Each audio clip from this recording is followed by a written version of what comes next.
여러분, 오늘 본문 속에 보니까 무더위는 아닐지라도 어떤 인생의 일로 인하여서 쓰러져 지쳐 주저앉아 있는 한 사람을 발견하게 됩니다. 바로 여러분 잘 아시는 야곱입니다. 야곱의 처지를 잘 표현해 주는 구절이 나오죠. 오늘 본문의 처음 10절 11절에 보니까 야곱이 브엘세바에서 떠나 하란으로 향하여 가더니 한 곳에 이르러는 해가 진지라 거기서 유숙하려고 그곳에 한 돌을 가져다가 베개로 삼고 거기 누워 자더니, 이렇게 우리에게 전해줍니다. 야곱이 브엘세바에서 떠나 하란으로 가고 있다. 브엘세바는 야곱의 가족이 살고 있는 집입니다. 할아버지 아브라함 이후로 아버지 이삭의 가족들이 함께 살고 있는 야곱 자기 집이 있는 브엘세바입니다. 그런데 거기를 떠났다는 거예요. 일 때문에 출장 가느라 떠난 것도 아니고요, 여행 삼아 떠난 것도 아니고요, 안타깝게도 도망쳐 나왔습니다. 형 에서와 아버지 이삭을 속여서 장자의 축복을 받은 그 일 때문에 자기를 죽이겠다 하는 분노한 형 에서를 피하여서 그는 그토록 편안하고 안전했던 브엘세바의 자기 집을 도망쳐 떠나야 했습니다. 그리고 가려고 하는 하란까지 무려 약 400km입니다. 그 길을 걷고 떠걸어 가야 되는 것입니다. 이어지는 말씀에 보니까 한 곳에 이르러는 해가 진지라 거기서 유숙하려고, 이렇게 되어 있죠. 해가 지니까 거기에 머물렀다는 겁니다. 멈췄다는 거예요. 이 말씀은 당연한 듯 들리지만 사실 조금 생각해 보면 조금 의아하기도 한 것입니다. 야곱이 있던 이 땅은 너무나 태양이 뜨겁기 때문에 먼 길을 가는 여행객들은 언제 주로 걸었냐면 해가 뜨기 전에, 그러니까 좀 선선할 때, 그리고 해가 장렬하는 낮에는 좀 쉬었다가 해가 좀 질 무렵 다시 그 걸음을 계속 이어갔던 것이 일반적이었다고 합니다. 그런데 야곱은 웬일인지 해가 지면 이제 좀 시원해서 그 여정을 떠나야 될 것 같은데 오히려 멈춰서서 잠을 청했다는 것이죠. 왜 그랬을까요? 아마도 야곱은 그만큼 심신이 고단했던 것이 아닐까 싶기도 합니다. 갈 길이 아직도 먼데, 가야 할 길이 아직도 한참 남았는데 한 걸음 더 내딛기조차 힘들 만큼 의욕도 없고 용기도 없고 힘도 체력도 떨어진 그 자리, 그 길에서 지금 야곱은 해가 지자 또다시 그저 쓰러져 누워 잠을 청하기 시작했습니다. 야곱이 돌을 가져다가 베개 삼아 누웠다고 하죠. 여러분 혹시 돌 가져다가 베개 삼아 누워본 경험 있으십니까? 책 빼고 주무셔본 적 있죠? 성경책 빼고 혹시 주무셔보시죠? 근데 이제 우리가 돌을 베고 자는 일은 별로 없지만 상상은 가죠. 그게 얼마나 불편할까, 얼마나 딱딱하고 얼마나 거칠고 힘들까. 세상 불편한 일, 그 딱딱하고 거친 돌 위에 겨우 머리를 기대고 웅크리듯 길에서 노숙하고 있는 야곱의 모습을 한번 그려보십시오. 제가 이번에 비행기 갈아타느라 다른 나라로 이렇게 이동할 때 비행기 타는 시간이 좀 중간에 짬이 길어서 공항에서 노숙하는 일이 있었는데, 제가 젊어서는 노숙 잘했거든요. 그런데 이제는 잘 못하겠더라고요. 이렇게 누워도 힘들고 저렇게 누워도 힘들고 또 이 짐 누가 손댈까 봐 또 그거 신경 쓰느라 정말 불편하기 짝이 없는 노숙. 그런데 지금 야곱이요, 그 인생길, 그 광야길, 그 캄캄한 곳에서 혼자 그렇게 돌베고 자더라는 겁니다. 여러분, 야곱의 형편 조금 생각해 볼 수 있겠죠. 외로운 인생입니다. 당시에 보통 이렇게 먼 길을 떠날 때는 여행객들이 혼자 가는 법이 없고 무리를 지어 다녔답니다. 왜냐하면 위험한 일을 당할지 모르니까, 위험한 일 당하면 서로 지켜주고 도와줘야 되니까 무리를 지어서, 그룹을 지어서 다녔다는 거예요. 그런데 야곱은 그럴 수가 없었습니다. 고향길 떠나 나온 이 인생, 누구 사람들 모을 수도 없었고요, 누구에게 말할 수도 없고요. 그렇게 그 위험한 길을 외롭게 혼자 지금 가고 있는 야곱입니다. 또 야곱은 어떤 형편입니까? 불안한 상태이지요. 브엘세바에 있는 안전한 아버지의 집에서 떠나, 어머니 리브가의 따뜻한 돌봄을 받았던 그 자리에서 떠나, 그 좋은 잠자리, 푹신한 베개에서 잠들곤 했던 야곱, 그 자리를 떠나 지금은 거친 돌 베개 삼아 노숙하는 불안한 인생의 처지가 되어버린 겁니다. 이 거친 돌베개가 또 말해주고 있는 것이 있겠죠. 그의 앞으로의 인생길이 어쩌면 이처럼 거칠지도 모른다는 것을 예견하고 있습니다. 가야 할 길 멀고 가진 것은 없고 의지할 것도 없고 매일 밤낮으로 두렵고 거친 그 길, 그 뜨거운 광야길, 때로는 그 무서운 길을 홀로 걸어야 하는 야곱의 형편. 지치고 고단하고 실망했고 외롭고 불안하고 위험하고. 그런데요, 이렇게 살아가는 인생 생각해 보니까 저마다 우리의 삶에도 돌베개 하나쯤은 다 끌어안고 사는 것 같은 아픔이 있는 것 같습니다. 제가 이번에 유럽에서 우리 많은 청소년들, 청년들 이렇게 만나고 왔는데 얼마나 밝은 얼굴, 해맑은 얼굴로 웃는 예쁜 친구들인지 참 기분이 좋았습니다. 그런데 그 맑은 아이들이요, 밝게 웃는 아이들, 이 아이들이 이제 그 집회 기간 동안에 정식 일정이 없는 그 빈 시간에는 원하는 강사 목사님에게 이렇게 상담을 신청하는 것이 있거든요. 그래서 말하지 못하던 것 상담 신청하는 겁니다. 저는 그게 있다는 이야기를 듣고, 아니 처음 보는 목사한테, 그리고 뭐 긴 시간도 아니고, 아니 저렇게 해맑게 웃는 아이들 뭐 상담하겠다고 요청할까 싶었는데 웬걸요, 시간마다 아이들이 상담 요청합니다. 그런데 이야기 보면 1대1로 만나서 조용히 이야기 듣다 보면 속에 있는 이야기 꺼내놓는데 그 해맑게 웃는 아이들, 깔깔깔깔거리고 제가 잘 알아듣지 못하는 자기네 나라 말로 떠들고 그렇게 웃는 아이들이요, 속에 있는 이야기를 꺼내면 눈물 흘릴 만한 이야기고, 얼마나 아픔도 많고 고민도 많을까 싶은, 얼마나 힘들면 처음 보는 목사한테 좀 도와달라고 그런 이야기 꺼내놓을까 싶은 일들도 있었습니다. 또 처음 보는 목사한테 자기 이야기하면서 눈물 뚝뚝 흘렸던 청년의 모습도 지금 기억이 납니다. 여러분, 그들의 삶을 보면서 다시 한번 생각했습니다. 그렇구나, 모두가 눈물로 얼룩진 돌베개 하나쯤은 다 끌어안고 살고 있나 보다. 원하지 않았는데, 바랬던 것 아닌데 주저앉아 쓰러진 삶의 자리들이나 있나 보다. 여러분 어떠십니까? 혹시 여러분 삶에는 야곱의 돌베개 같은 것 혹시 가지고 계신 분 없으십니까? 그런데 그런 야곱에게 오늘 성경을 보니까 놀라운 일이 일어나죠. 그 자리에서 꿈을 꾼 겁니다. 12절 말씀에 꿈의 본즉이라고 되어 있는 히브리어 구절을 조금 더 있는 그대로 직역하면 이런 뜻입니다. 그런데 보십시오, 야곱이 꿈을 꾸었습니다, 이런 뜻입니다. 매우 놀라서 강조하고 있는 표현이에요. 왜? 하나님께서 지금 돌베개 베고 자던 야곱에게 꿈을 보여주셨습니다. 그 야곱이라고 하는 인생, 그냥 외로운 인생인 줄 알았고 버려진 인생인 줄 알았고 형제와 아버지를 속이고 사기쳐서 도망쳐 나온 죄 많은 인생인 줄 알았고 불안한 인생이고 거친 인생, 돌베개 같은 거친 인생인 줄만 알았는데, 여러분 보십시오, 하나님이 이 야곱에게 꿈을 보여주고 계십니다. 지금 성경이 그 이야기를 하는 겁니다. 무슨 말인가요? 홀로 외롭게 걷는 그 인생길인 줄 알았는데 하나님이 거기로 찾아와 주셨다는 겁니다. 아니, 하나님이 그 자리에서 그 인생을 기다리고 계셨다는 겁니다. 꿈의 내용이 무엇이었습니까? 이 꿈의 내용을 살펴보면서 하나님께서 우리에게도 알려주시는 귀한 말씀이 있는 것 같습니다. 한번 첫 번째 따라해 보실까요? 하나님과 연결된 인생입니다. 하나님과 연결된 인생입니다. 꿈에 뭘 봤습니까? 12절에 보니까 사닥다리가 땅 위에 서 있는데 그 꼭대기가 하늘에 닿았고, 또 본즉 하나님의 사자들이 그 위에서 오르락내리락 하고 땅과 하늘이 사닥다리로 연결되어 있었답니다. 그리고 그 사이를 하나님의 사자들이, 천사들이 오르락내리락 하는 것을 보았다는 거예요. 뭘 말하고 있습니까? 야곱의 인생은 하나님과 끊어지고 단절된 인생이 아니라 사닥다리로 연결된 땅과 하늘과 같이 야곱의 인생은 하나님과 연결되어 있다는 것입니다.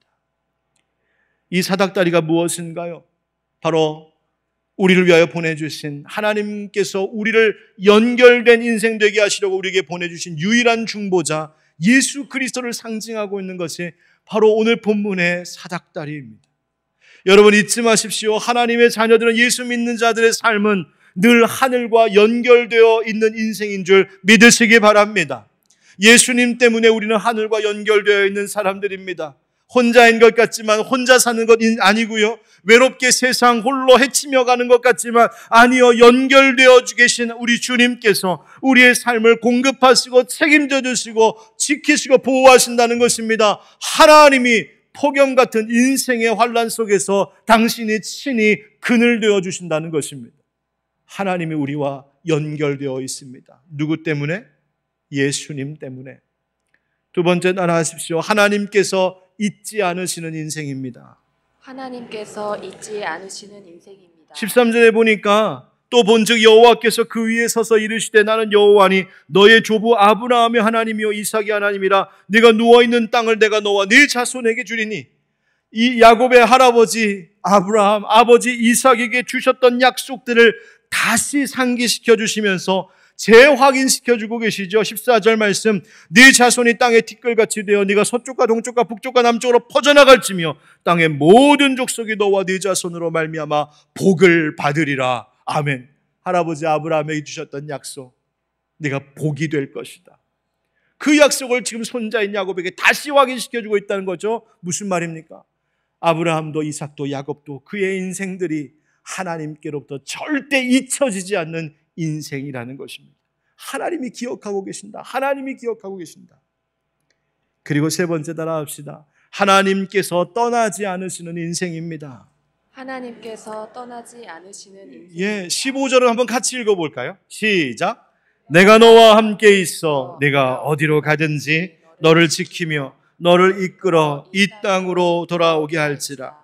내가 네게 허락한 것을 다 이루기까지 너를 떠나지 아니하리라 하신지라. 아멘. 하나님께서 하나님이 약속하고 계획하신 바를 야곱의 인생 가운데 완전히 이루시기까지 하나님은 절대로 떠나지 않으신다고, 하나님 함께 하신다고 약속하고 계신 겁니다. 여러분, 오늘 예배하는 우리에게도 동일한 보호와 위로의 말씀을 주고 계신다 믿습니다. 인생의 여러 가지 일들이 우리의 처지를 마치 길에서 유숙할 수밖에 없는 야곱과 같은 형편으로 느껴지게 할 때가 많습니다. 아니, 느낌적인 느낌이 아니라 진짜로 그런 형편에 떨어지게 할 때가 있습니다. 그래서 외롭고 불안하고 걱정되고, 왜 내 인생길은 이렇게 거칠기만 할까? 폭염보다 더 뜨거운 인생의 시련에서 몸과 마음이 상하게 되는 일들이 있습니다. 여러분, 그러나 그때 이 야곱의 꿈을 잊지 마십시오. 하나님께서 말씀해 주신 것, 우리는 하나님과 어떻게 된 인생이라고요? 첫 번째, 연결되어 있는 인생이다. 하나님과 연결된 인생이다. 하나님이 돌보신다. 누구 때문에? 예수님 때문에. 그리고 하나님이 절대로 잊지 않으시는 인생, 하나님 늘 기억하시는 인생이다. 누구 때문에? 예수님 때문에. 하나님 뜻 이루실 때까지 절대로 떠나지 아니하시는, 우리와 함께 하시는 하나님이시다. 누구 때문에? 예수님 때문에. 여러분, 이 약속, 이 꿈을 통하여 들려주신 하나님의 약속을 붙드시기를 축복합니다.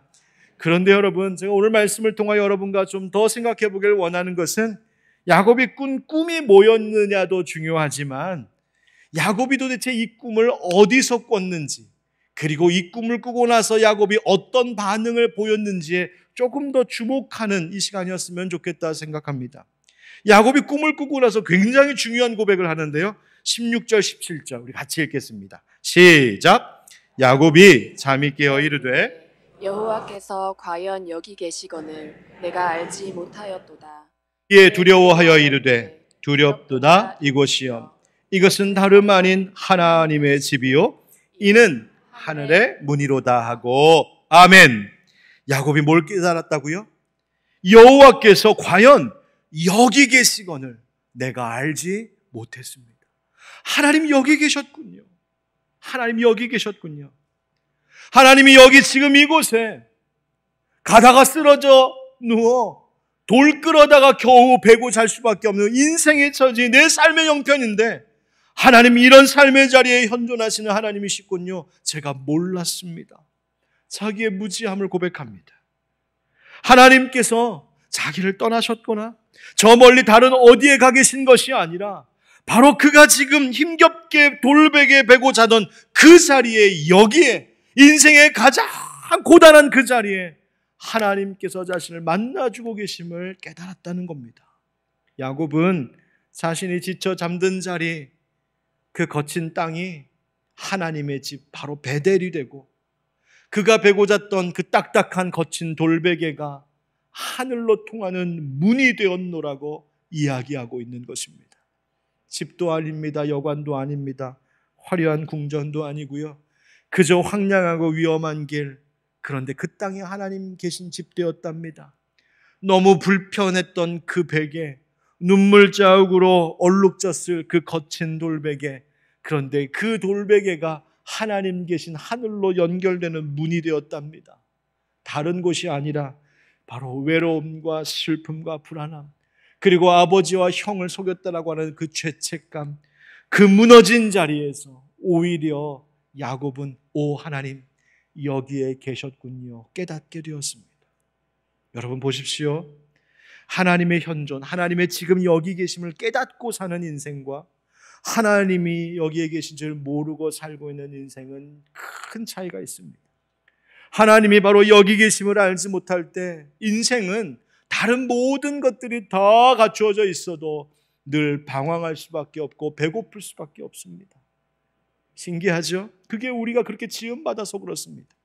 그러나 비록 길에서 거친 돌가자다가 베고 자야 될 만큼 인생의 처지가 그렇게 바닥으로 떨어졌다 할지라도 놀랍게도 거기에 하나님이 계심을 알면, 하나님이 거기에도 현존하고 계시며 하나님이 나와 함께하고 연결되어 계신 분이라는 것을 보게 되면 그 힘겨운 인생의 자리가 하나님의 집 베델이 되고 하늘의 문이 되고 하나님의 집에서 먹고 마심과 같은 평안과 만족을 누릴 수 있게 되는 것입니다. 왜요? 우리가 그렇게 지음받은 존재이기 때문입니다. 여러분, 야곱이 하나님의 계심을 발견한 여기, 거기가 어디였습니까? 그의 모든 계획과 소원이, 꿈이 무너진 자리 아닐까요? 형과 아버지를 속이고 사기쳐서라도 장자의 축복을 받으면 어떻게든 잘 되지 않을까 싶었는데 그 기대했던 것이 다 무너진 삶의 자리입니다. 의지하고 보호받을 것 하나도 없는 자리입니다. 앞날도 보이지 않는, 인생이 어떻게 될지 전혀 예측할 수 없는 자리였습니다. 그런데 그런 실패와 외로움과 불안과 죄책감의 자리, 거기에 하나님이 계셨다니요. 여러분, 하나님은요 저 멀리 계신 분이 아닌 것 같습니다. 하나님은 이 자리를 좀 떠나서 다른 어디로 가야 만날 수 있는 분 아닙니다.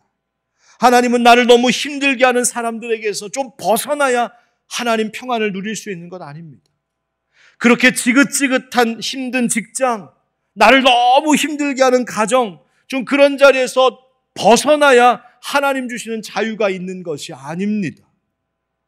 하나님은 사실 나를 너무 힘들게 하는 그 삶의 자리, 사실 너무 피하고 싶은 그 형편의 자리, 너무 힘든 그 사람과의 관계, 그 모든 어렵고 힘든 그 자리, 마치 거친 돌베개 베고 자는 야곱의 형편과 같은 그런 자리에서조차도 하나님은 오히려 먼저 거기에 찾아와 기다려주시고 만나주시고 나에게 새롭게 약속을 주시는 분이 바로 우리가 지금 예배하고 있는 하나님이신 줄 믿습니다.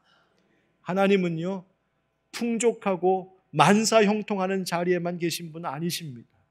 오히려 없는 곳, 오히려 부족한 곳, 오히려 모든 것이 꽉꽉 막혀서 불안하여 두려워 떨며 있을 때에 오히려 그곳이, 그 자리가 하나님 만날 수 있는 자리임을 믿고 주님 앞에 한 걸음 한 걸음 더 가까이 나아가면 바로 그 인생의 어려운 문제, 내 인생길을 가로막고 있는 것 같은 그 돌덩이가 사실은 하늘로 통하는 하늘의 문이 될 수 있게 하시는 것, 그것이 하나님의 신비임을 여러분 믿으시기 바랍니다.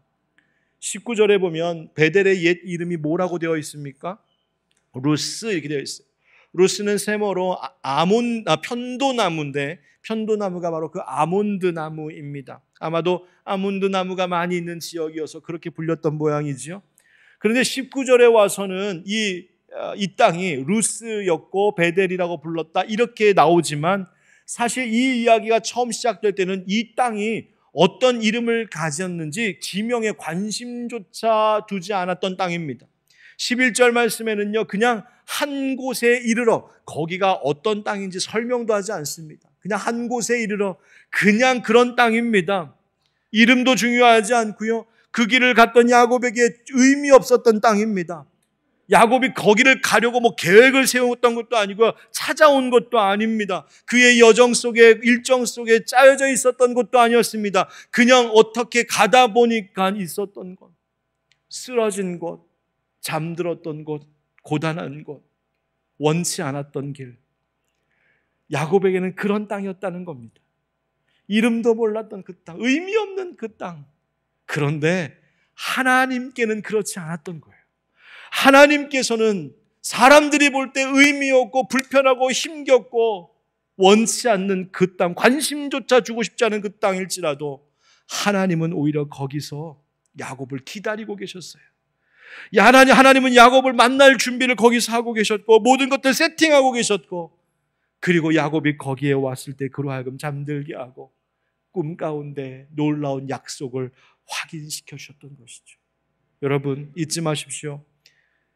우리의 인생의 삶을 계획하시고 이끄시는 분은 언제나 하나님이신 줄 믿습니다.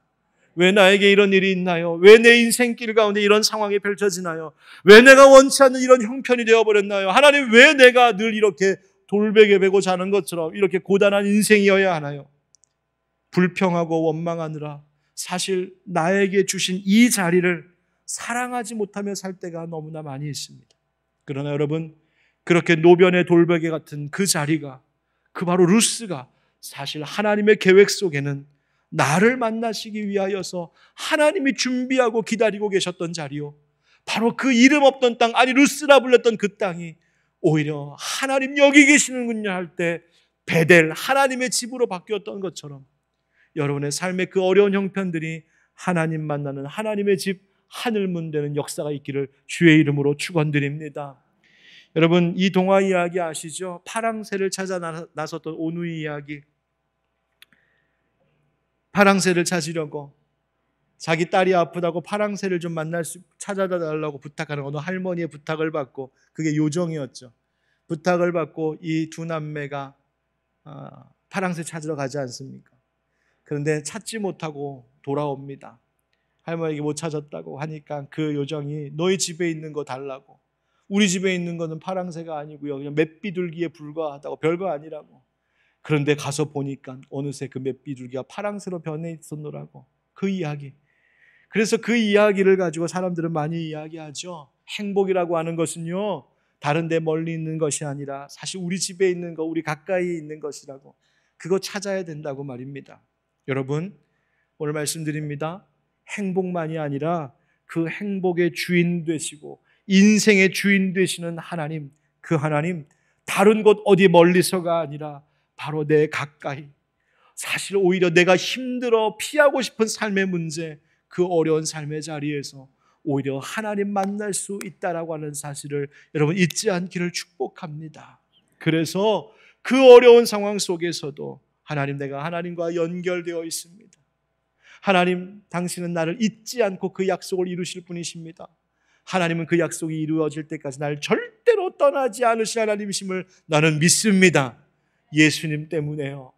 그 고백드리며 살 때 여러분 인생의 그 거친 돌베개가 하늘문이 되고 베델이 되는 역사가 있게 될 줄 믿습니다.